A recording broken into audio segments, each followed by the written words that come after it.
doing the advanced work, drawing out and figuring out transportation from point A to point B.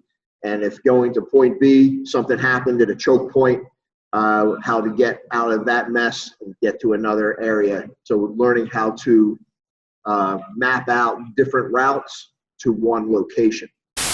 Firearms training, live fire in and around a vehicle, and how to get the principal into the vehicle, how to get them out of the vehicle, how to move them from point A to point B under fire. And you step into a restaurant. How many exits are there in that restaurant? Okay, and when you're sitting at the table, what do you notice when you're in there? When you're watching people, when you're looking around, what's the climate like in that establishment? To the point of when I sit next to a glass window at a restaurant with my girl, I'll tap on the window to see what it's made of. Down here they have hurricane impact glass, so you're not getting through that. But if it's tempered glass, it's just regular storefront glass.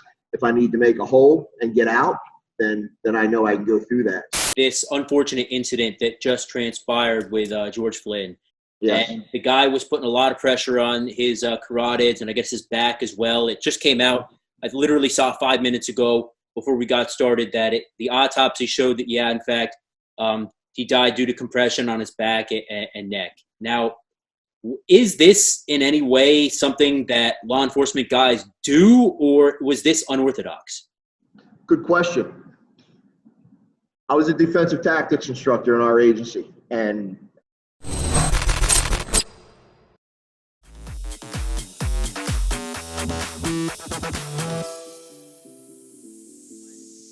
we're live. Welcome back to another Gutter Fighting Secrets Tactical Podcast. Today is going to be Tactical Podcast number 32. We're here with John Riddle of Riddle Defense. So John has an extremely interesting background here.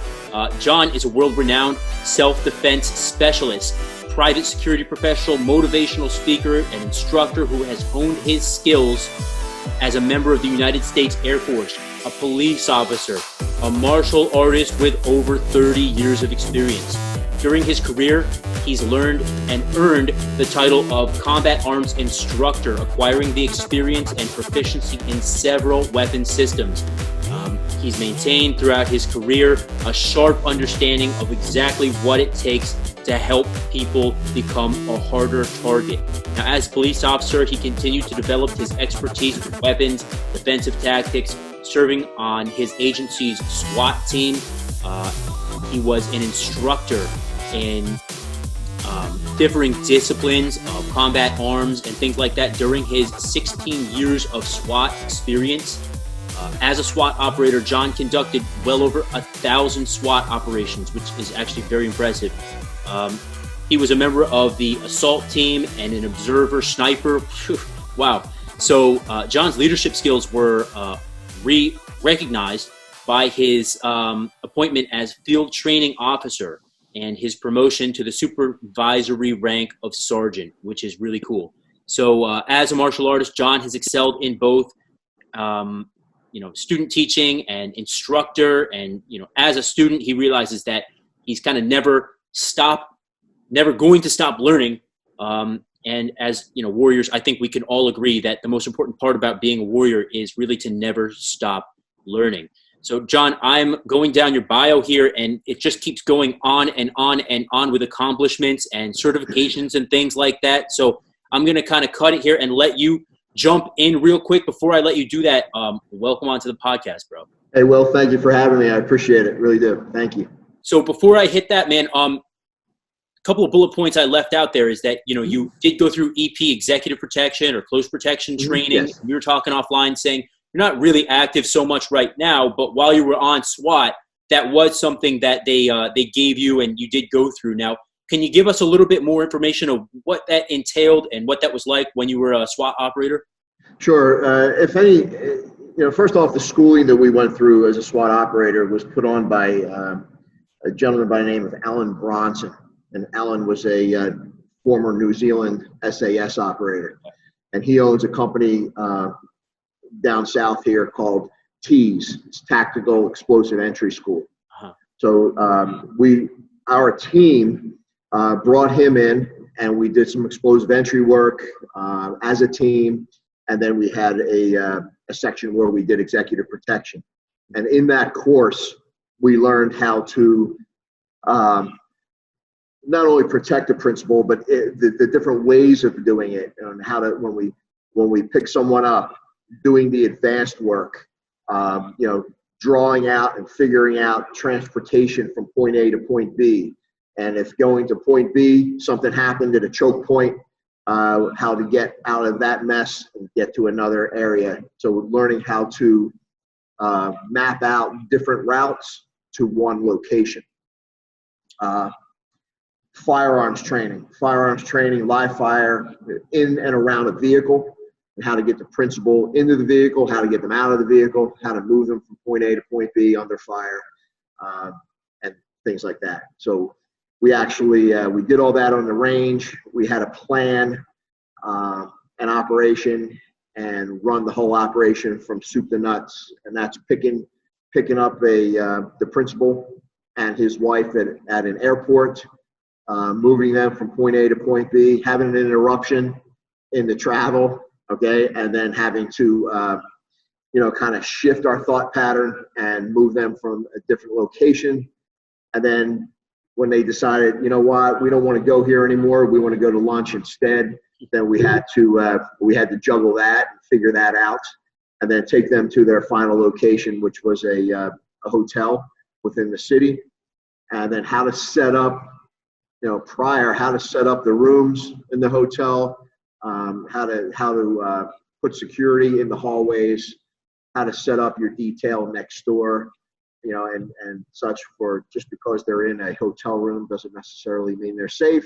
Yeah, but it all really depends on the principal and the level of protection that they need.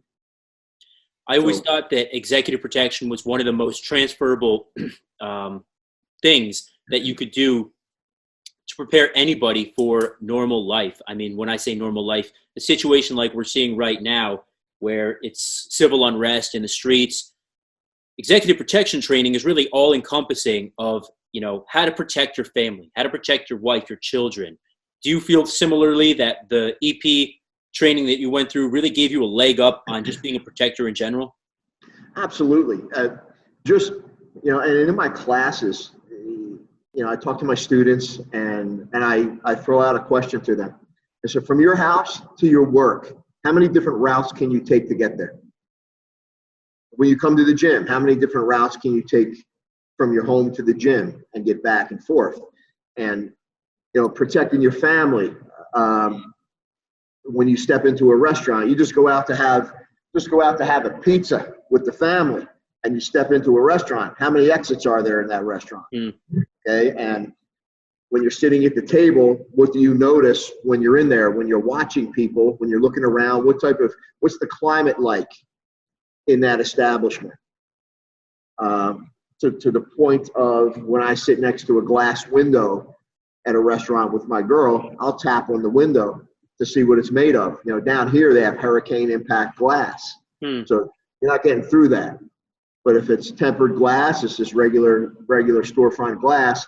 If I need to make a hole and get out, then I know I can go through that. So it's just, again, understanding how to do your advanced work every time you step out the door. Yeah.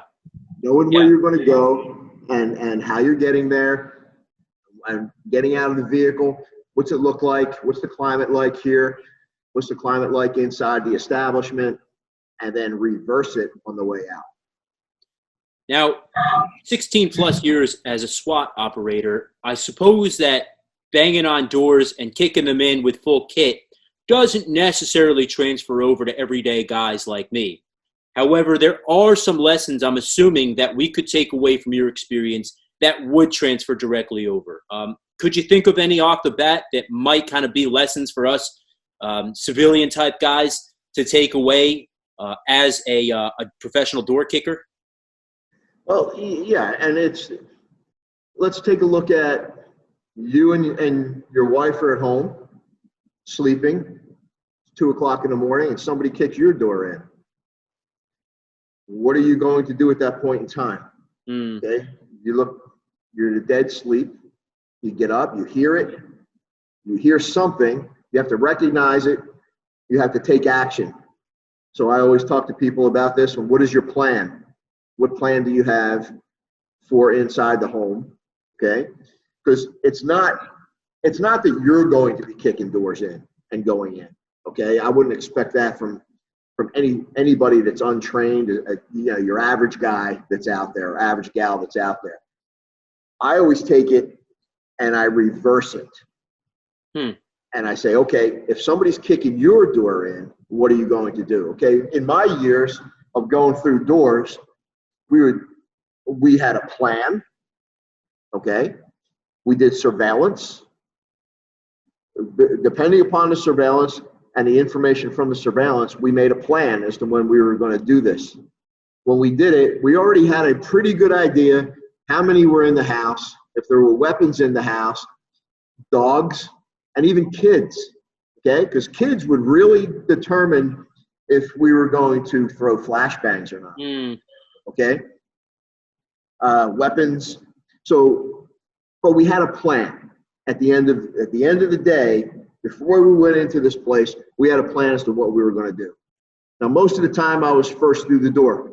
So when that door came off the hinges, I had to know where I was going, and I had to have full trust in who was behind me. Okay? So again, let's take this now and switch it. Your door is being kicked in. You're sound asleep. Are you an armed citizen? If you are, where do you keep your firearm? Do you train in that skill level? And how much do you train in that skill level? Then from there, do you and the wife or whoever is in the house with you have a plan? And how do you execute that plan? Do you practice walking through that plan to be able to defend yourself in your home? Okay. And I teach that. I teach that to civilians for their homes. Actually, I just got a call about 2 minutes before we got on here where a lady's calling for looking for some protection in her house inside the home because of what's going on right now. So, but it's the SWAT operation, things that I've gathered from there and what I can transfer to the normal civilian is invaluable. It's invaluable. You bring up a good point that right now, a lot of people who hadn't necessarily thought about home defense are now thinking about it. And I've kind of been saying just offline to guys, if you hadn't been training before, it might be a little bit late to start training now. It's never too late to start training, of course. But at the same point, you really need to start thinking about this stuff, I think, before it starts happening. Would that be your kind of opinion as well? Absolutely. And like you said, I agree 100%. It's never too late to start training, okay? But you have to have focused training on what you want to learn, okay? You never want to be caught behind the ball. Nobody does. So nowadays, with everything's going on, and I'm seeing it really heavy right now, especially in the firearms realm, people who were totally against firearms or on the fence about firearms are flooding the ranges. And my phone is ringing. I've been on the range every weekend and a couple days a week for the last 2.5 months. Wow. And even when my studio here, my self-defense school has been shut down because of COVID, I was still hot on the firearms range. But it's people now that are trying to catch up. Yeah. That want to learn, right? So it's a thing where I always talk to them. It's a perishable skill. Once you start to learn the basics, you got to keep pressing. You got to keep training. I've seen I actually found you on Instagram, and I was watching some of your drills that you're doing out on the range. You were doing some good stuff. I think the El Prez drill was one of the things that you like to do. And some other really solid stuff. And I said, this guy knows exactly what he's doing here. Let me get in touch with him. Now, are these more kind of quote unquote advanced drills something that you like to start off with, or do you start off with really, really basic stuff for guys or girls who haven't had much experience? Sure. When it comes to somebody that hasn't had much experience, we start off crawling. Okay. So first of all, the new people coming out and they want to learn how to handle a firearm. I have a fundamentals class, and I teach them fundamentals of shooting.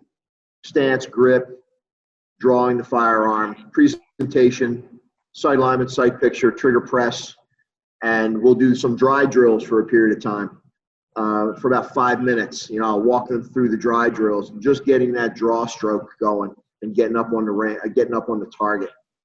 And then once I see them making some improvement and they feel comfortable, then we'll go hot. And then we back it back down again, and we go nice and easy, nice and slow, just getting them on the paper, getting them to feel what it's like to shoot a handgun, okay? Everybody's very apprehensive about it. I understand it. You're holding an explosive in front of you, okay, in your hand, and that thing's exploding every time you press the trigger. So it's just getting them used to that. Now, once they're used to it and they're doing well, I do have some intermediate and advanced work that I can do with them. And that would cover, later on down the road, the El Prez drill, just for fun, okay? Shooting steel, shooting from cover, moving forward, moving backward, moving laterally, shooting single hand, support and strong side, right? And then I have a very advanced course where we do some combatives. We're striking, we're knee striking, we're face smashing, focus mitts. We're down on the ground on their back and got a guy on the mount, and he's got to do a mount escape, get the guy off of him. He gets up, he runs a certain distance, and then he has to engage his target. We do a lot of things on high respiration, high heart rate also, because that's where it's going to be. Yeah, and I see a lot of guys out on the range, doing the running, and they sprint, and then bam, bam, bam, they hit the target. Do you think that those really serve a very good purpose within the tactical training? Only after they have their fundamentals. Yeah. Because just coming, from experience as a law enforcement officer, if you're in a high stress situation, your heart rate is going to go up. Okay, what's the average heart rate of a guy who's sitting talking right now? Probably 72 beats a minute. Yeah. If he's in really good shape, it could be lower, right? So now you take him and he's in a verbal confrontation with somebody, or he's starting to be attacked, and he has to be able to see it. He has to, see the attack. He's got to understand what he has to go and do. He has to respond to that attack and movement, and it's got to be somewhat precise. So doing this on the range, on a square range, can be very easy. Now, you get breathing heavy and you run them a certain period of time and doing exercise. That's the only way we can stress them on the range. And then have them shoot and show them that, look, you're not as accurate as you think you are when you're under this high respiration, high heart rate. So I'm a big advocate of it. I think it works. I really do. As a guy who's been through, I would assume, a number of altercations in one way or another, military, police, SWAT, when it comes down to it, do you think that we will truly fall back on our level of training, or that we will fall back on the level of training that we've mastered? I think we're going to fall back on our level of training. You look at, and I have this discussion, I've had this discussion with my BJJ instructor. And his cousin is Rodrigo Nogueira. Okay.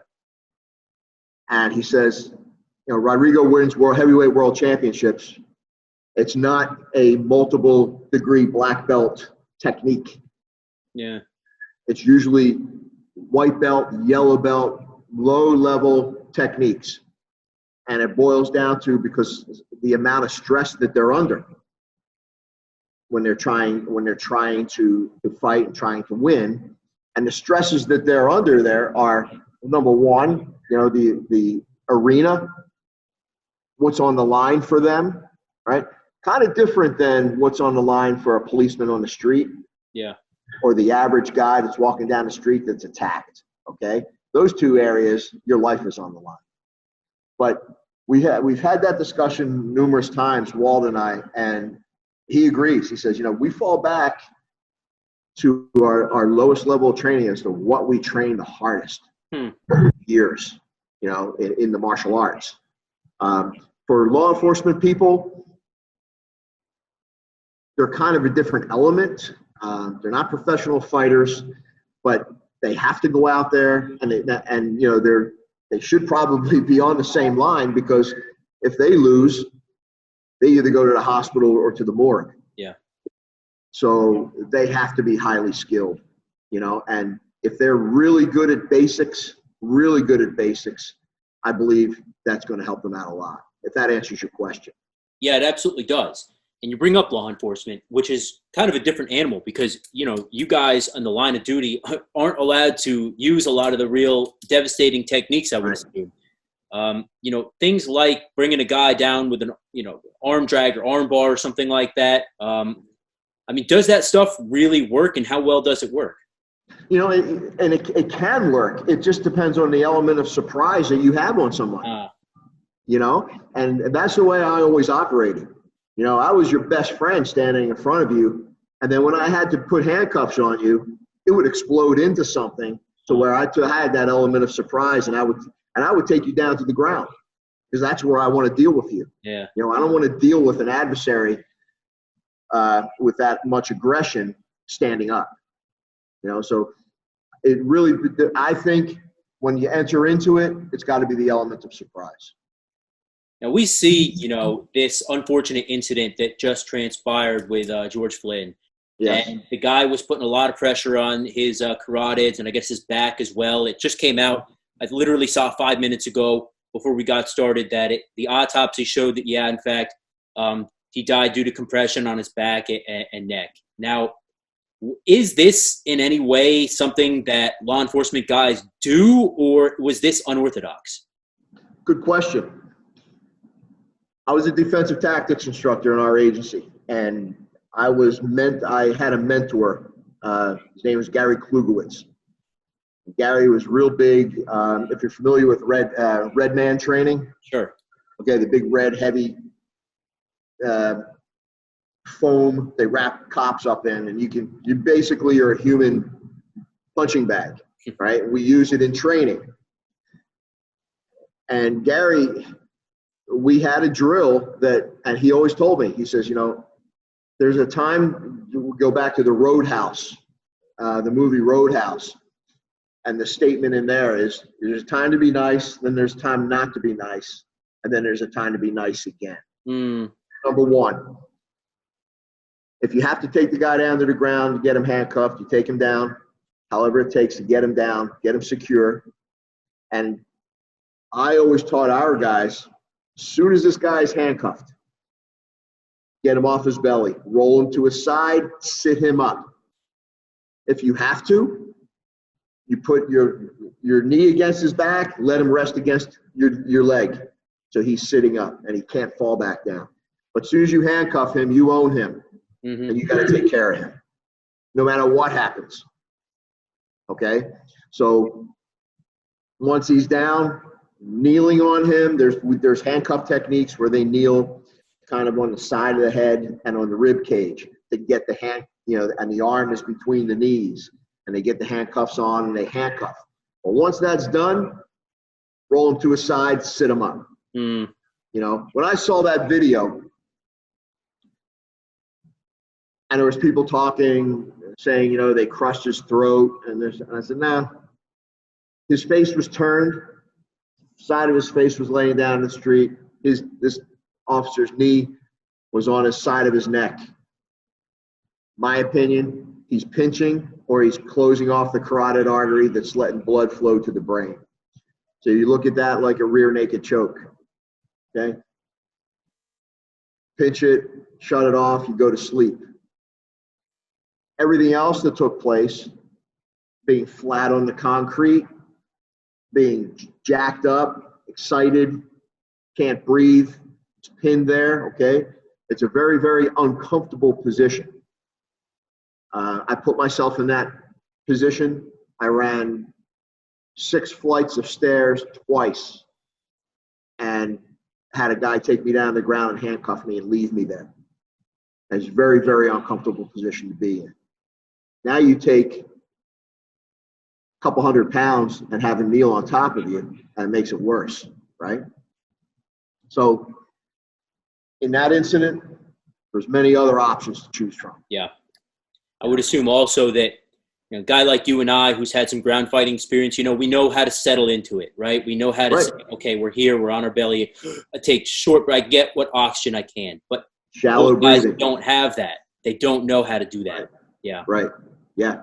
And that's a must when you're down there like that. You have to learn how to shallow breathe to keep yourself in. I want to circle back around real quick to the firearms training here. And I always hear from experts that fundamentals are what you need to work on the most, and it's what makes you the best.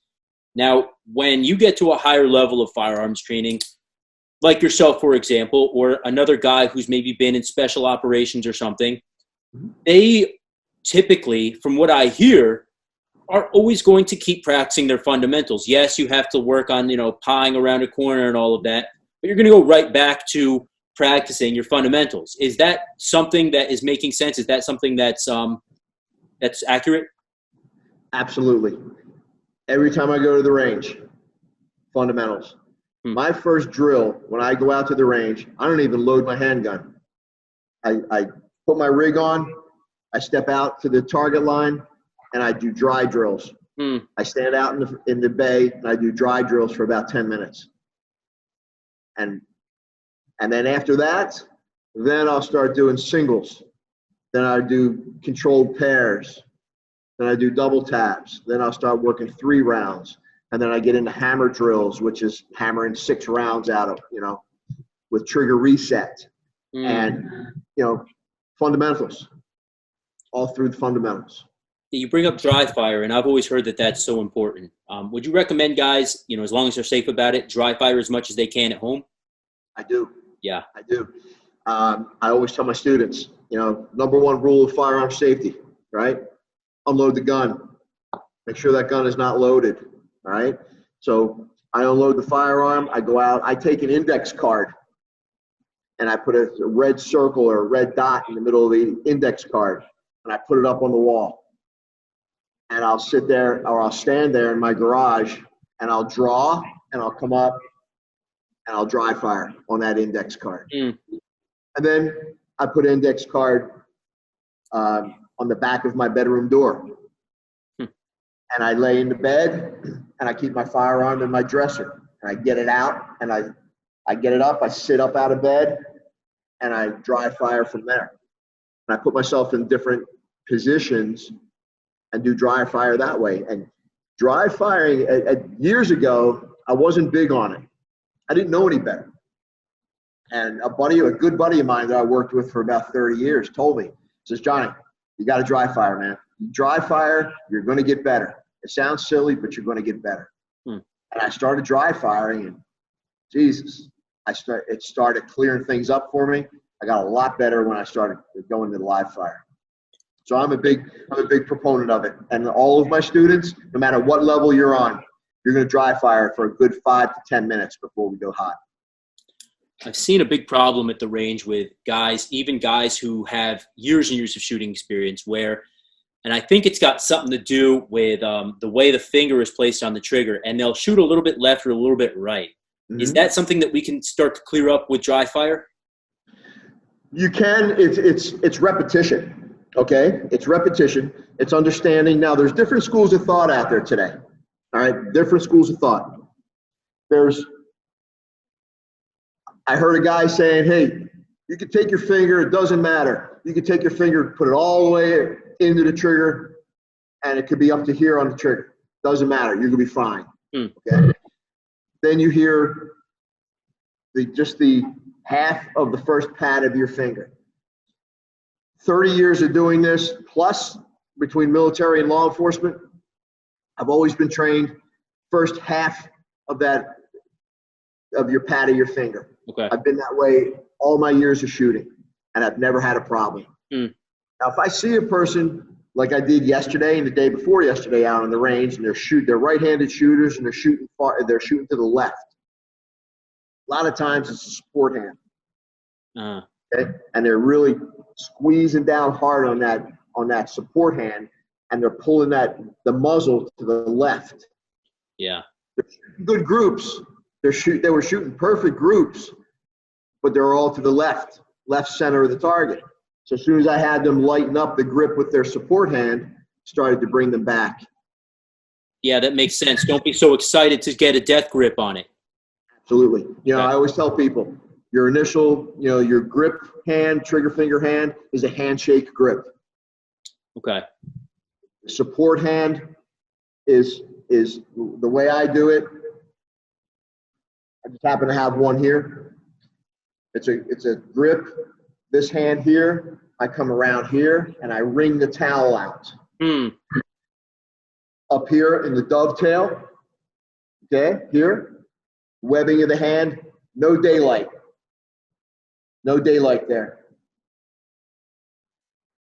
In between here and this part of my hand, right there, no daylight here. None of this. Okay. As soon as I do this, I start weakening my grip. I want it tight. I want it closed off like a puzzle piece.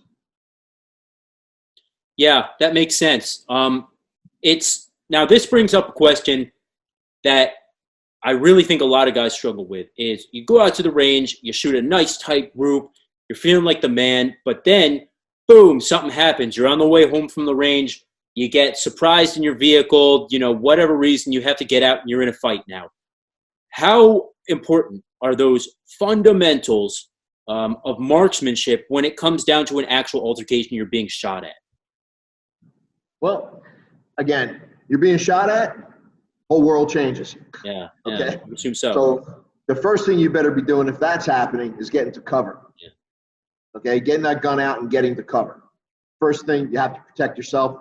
If you're just standing there in the wind, you're going to get caught. Okay, so let's just look at that piece. When you're being shot at, you want to get real small. Okay, so fear kicks in. All right, fear kicks in. You can't help that. All right, you're going to get some fear. Depending on your experience level, you're going to have more fear or less fear. The gun comes out. Are you moving or is it stationary? So this is all going to come into play also, right? Now I'm moving, he's moving. So marksmanship, depending on how far the distance is, can come into play. But I always tell people a gunfight, 90% of the time is going to start out on an arm's length away. That's where the confrontation starts. If there's a guy coming out of a store and he's got a gun in his hand and I'm at the gas pumps and I look over and I see him and I'm at a distance, I can register that faster and make faster decisions. I can make a decision to get in my truck and get the hell out of there. But if he approaches me and it's at arm's length away and he reaches back and he pulls out a knife, then as you know from combatives and things that you do, there's things that we have to do. And at that distance, at that close distance, it's going to be more point shooting than anything else. Yeah. Now, a lot of guys out there who, are CCW, permit carriers and all of that, and they're all legit, but they don't train enough combatives. And that's a big problem I've seen in the firearms community is that I've got my Glock and 2 mags on me. Why do I need Krav Maga or anything like that? Right. What would you tell those types of guys out there as far as, advice from here? Okay.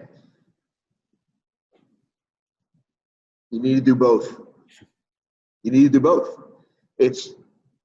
And I've proven it time and time here with guys carrying concealed and attacking them, coming at them, attacking them. I feel the gun. what's my first decision I'm going to make as a bad guy?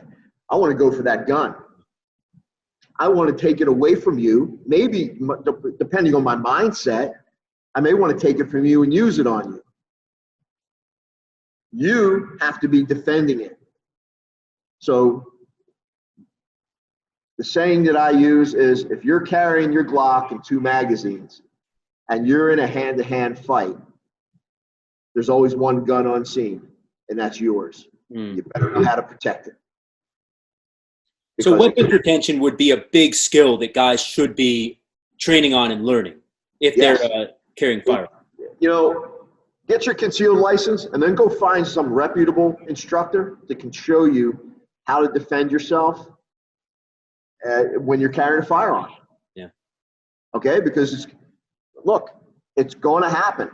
You're going to get into a verbal confrontation with somebody over something stupid, and that guy's mindset might be a lot different than yours, and he sees that you're carrying something. Maybe he sees you're printing, or he just, in the melee, he feels it, and his mind shifts to taking it. Okay? You better know how to defend it, whether you're standing up, you're in a clinch, or you're on the ground. So if guys out there with their permits were to only train weapons retention and not bother going to Krav 3 days a week or whatever it is, that would be way better than nothing. That would be way better than nothing. Yeah. Yeah, absolutely. You know, I'm always just like you. Okay. I train every day. I do something every day. And I think about different situations that you could be in and what can I do to defeat this type of situation. And then I talk to people and they're like, you know, I carry a gun. I'll just shoot them. I'm sure you've heard that, you know. Too many times. Yeah, you know, I'll just shoot them. Okay, you know, good luck with that. Let me know how that works out for you, you know. And yeah, I would rather, believe me, I'd rather face smash somebody and make space and access my firearm if I have to, and get away. Now, we come into an area that's fascinated me for a while, which is, I guess you could deem it entry team combatives or something like that. Mm-hmm. When you're going in there into a room, full kit, you've got your long arm, somebody jumps out of the corner. What do we do from there? I mean, I would assume it's a little bit different than, you know, just boxing somebody. It is. And when you're carrying a long gun and you have a sling on and you're going through the door and there's a guy standing there, he's just standing there, you know, especially we would flashbang rooms and we would stun people. And I came across a guy who, when I came through the door, he took a defensive position like this and he stood like this, like he was a grappler. Mm. And I carried an MP5 and I was coming at him and I just transitioned the long gun down and I front kicked him in the chest and knocked him over the couch that was behind him. Okay? It took him out. But I never had to, you know, then the rest of the team went in and took him and got him handcuffed. But after I did that, I sat and I meditated on that for a few minutes and I thought, wow, you know, and that was on the move. It was transitioning the long gun all at the same time, right? And it worked. But this is something that I trained for a while. Mm. And at the beginning, because I taught it to the SWAT team, at the unarmed self-defense, armed self-defense with kit, ground, and standing. And at first, the commanders weren't real up for it. This is back in the 90s. Okay. Now today, you know, you see all kinds of different things out there now, you know, where guys are coming in with a long gun and they stick it in the guy's chest and, you know, do different things with their actual firearm on people. I'm not really a big proponent on that. Going back to, why would I want to hit somebody with something that I might have to shoot them with later? Okay? Not my saying. I took that from one of my instructors. But transitioning that firearm, getting out of the way of the other person's hands so he doesn't grab it, okay? Once he grabs it, you're tied up in that sling, and now you got a fight on your hands, So, but training in that situation, putting yourself in that box and training in it is something that these guys need to do. It's always such a great feeling when you have been training a certain action, like you're saying, transition, kick them down, and it works and it pays off and it saves your ass as well. Oh, yeah, absolutely. Absolutely. And I've had a few incidences where I had to use what I've learned from the outside on the job. And this is what has convinced me that, the defensive tactics program that they teach in law enforcement at the academy and in-service training can get you by. But I was always a big proponent of putting money out of my pocket to go search out other training. Yeah, and that was a question I was going to ask, because I've heard from multiple guys that the stuff they got in the academy, really, it was okay, but it wasn't what they needed, or it wasn't enough of what they needed.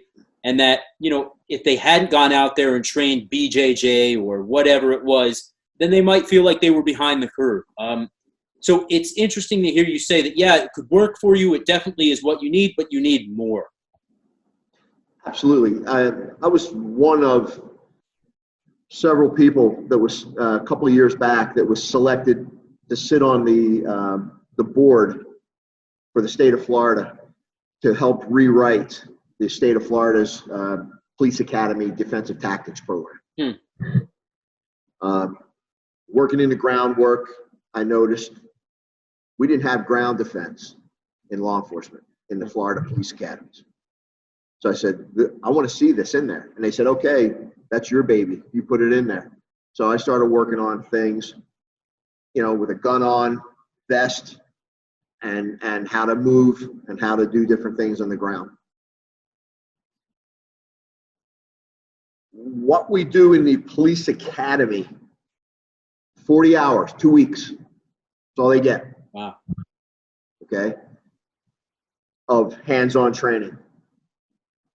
Then when they go to their respective agencies after they graduate and they're hired, and they may get an hour, 2 hours.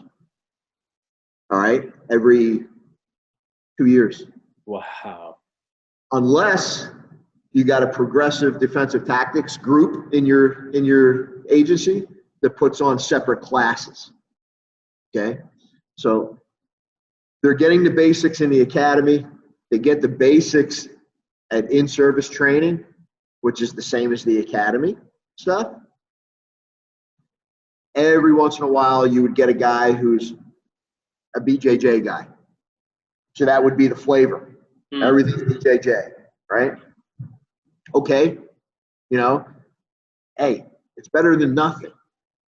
I'm all about stand-up, ground, weapons, being able to deploy a weapon from the ground, from standing up, from my knees, right? So incorporating all of this is something that they need to do in their in-service training, okay? But they get very basic stuff. Now, I always preached to my people, look, you want to go home at night. This is a career. It's not just a job. My suggestion is you go and you seek out other training. Find out what you want to do, who you want to train with. Let me know. I'll tell you if I know them, and I'll tell you if it's good for you or not, if you're looking for my advice. But I always push people, look, man, you gotta go outside. You got to go outside and seek different things. That mentality is of, I'm not going to train unless I'm getting paid for it, could be fatal. I've heard that. Yeah. I've heard that. Okay. I did a ground class once. You'll get a kick out of this one. I did a ground class once. Very easy. It was good guy, bad guy. Good guy had his vest on and his belt and a blue gun on. And the bad guy was just stripped down. And they sat down back to back. And I would pick. Okay, I need Joe and Bill. Come on out here. And they would sit back to back, and the bad guy would have to try to disarm the officer. and they would have like 30 seconds to do it. And they were geared, they were protected. One kid looks at me and he says, I'm not doing this. Right? And I said, okay. I said, you want to tell me why? I've got an injured back. And at the time, we were going through a lot of this, I've got injuries.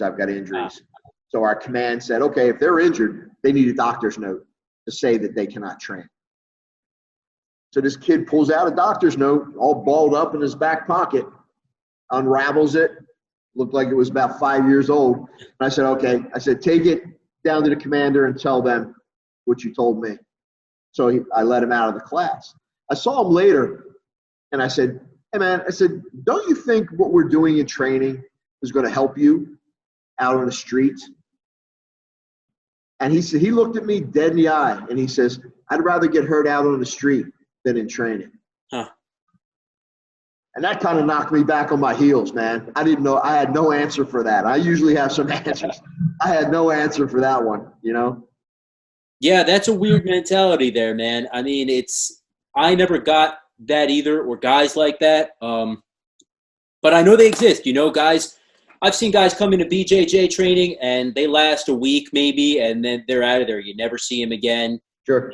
It's a rough and tumble type of training, but if you're not getting the lumps and bruises while you train, then you're going to get them on the street. That's for damn sure. Yeah, I'd rather get them in the school. Yeah. Speaking about school, can you tell us a little about SWAT school and what that was like? SWAT school.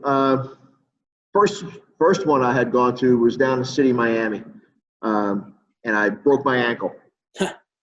I broke my ankles. We did a formation run. We did a 3-mile formation run. I came down off a curb and drooped right on the side of my ankle. I ran another 1.5 miles on it. And when I took my boot off, it was like this big and black. And they said, so I was in a cast for about 8 to 10 weeks.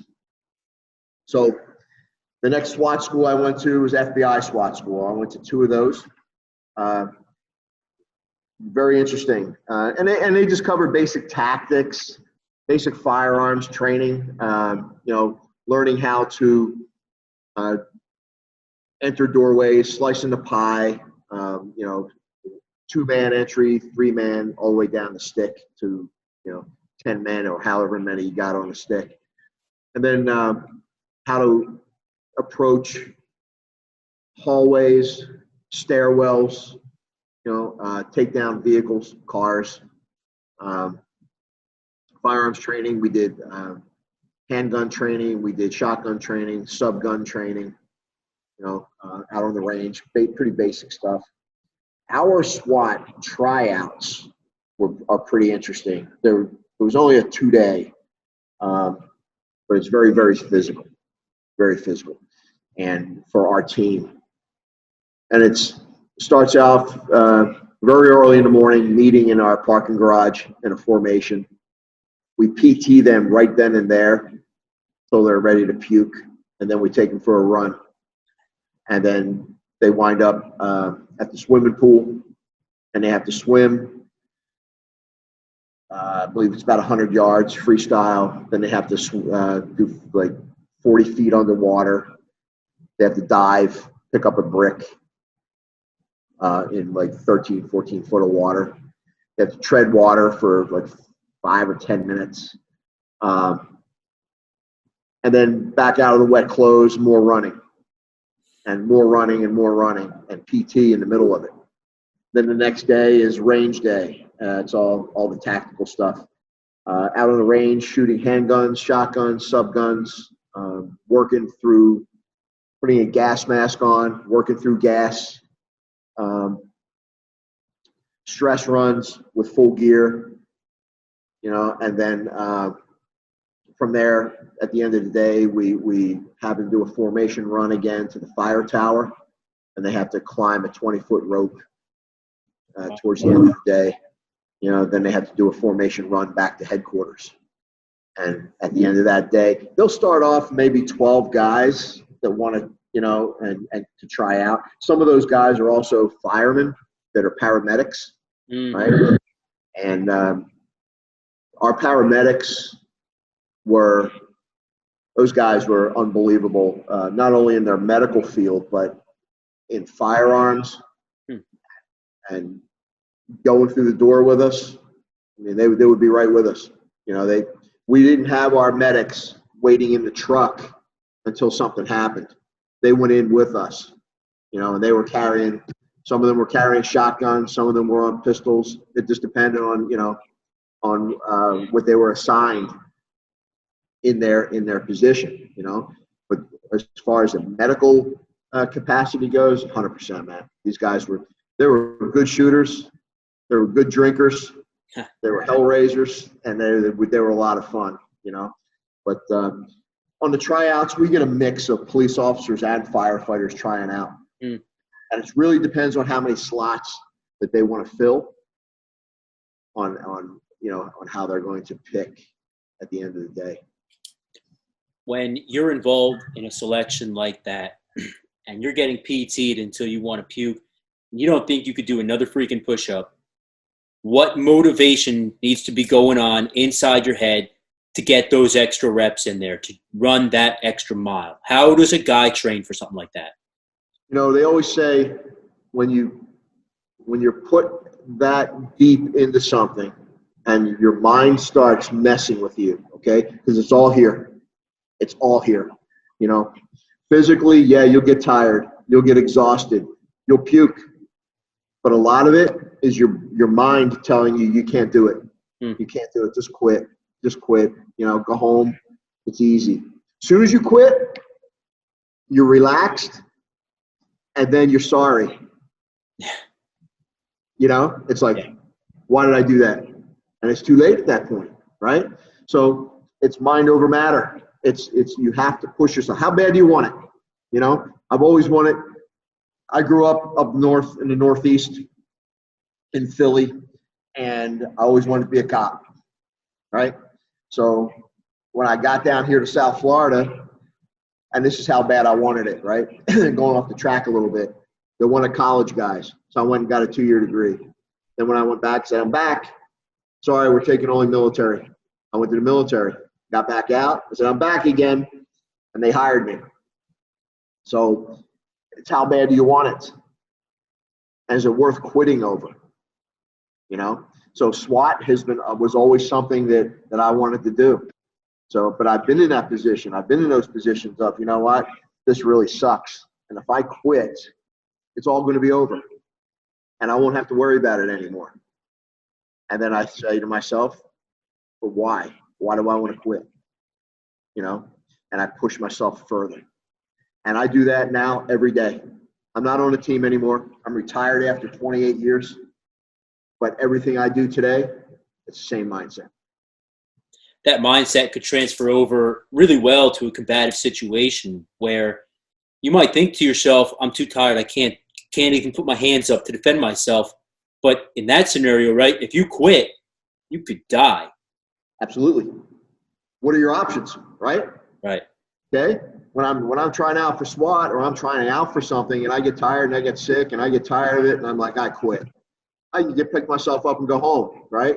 And lick my wounds and then regret it later. Yeah. But if I quit on the street when somebody's beating me and I keep dropping my hands or I give up the ghost out there, then I can die.